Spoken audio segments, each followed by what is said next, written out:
Ja, môre ouens. Ja, ek staan vanoggend op.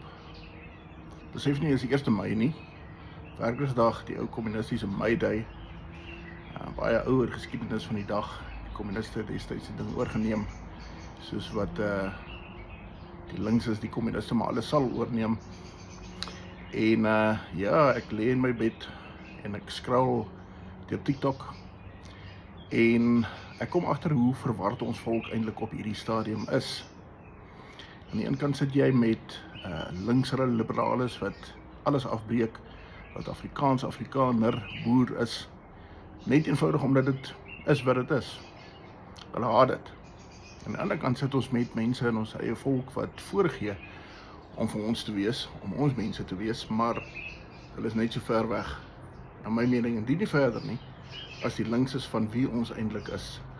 Ek sien een of ander ou vertel vir ons, ons aanbid die Paul Kruger standbeeld, ons moet sommer die ding gaan afbreek. Wat 'n absolute nonsens. Weet jy wat?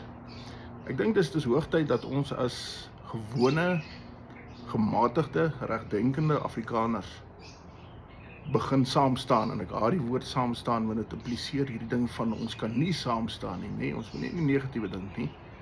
Ek dink ons probleem is dat ons nie die positiewe dink nie, want ons sit te luister na hierdie graasmakers wat eintlik nie ons mense se standpunt verteenwoordig nie na links nie en nie na regs nie. Ek dink regtig, dis tyd dat ons as 'n volk by mekaar kom om dit wat gemeensaak is, om dit wat dieselfde is, by mekaar te sit. Goeie Afrikaners, goeie boere. Nie noodwendig two-tone mense wat in die veld werk nie. Ek het groot respek vir die landbouers en die land, maar ons moet ook by daai genre verby beweeg en aanvaar as mense wat in stede woon, wat meer, ek wil amper sê, in die moderne era leef en handel en wandel. En ons moet regtig begin embrace wat ons saam bind, nie dit wat ons uit mekaar trek nie. Want links en regs is dit waarmee hulle besig is. Ek sê altyd, left wing, right wing, same bird. Dis presies hoe dit is. En hulle werk is om dit wat ons een maak, uit mekaar te skeer. Dink 'n bietjie oor daai een. Gaan 'n hele paar video's hieroor maak. En ja, dankie vir die reaksie op my vorige video. En asseblief gesels hierso met my oor volksake.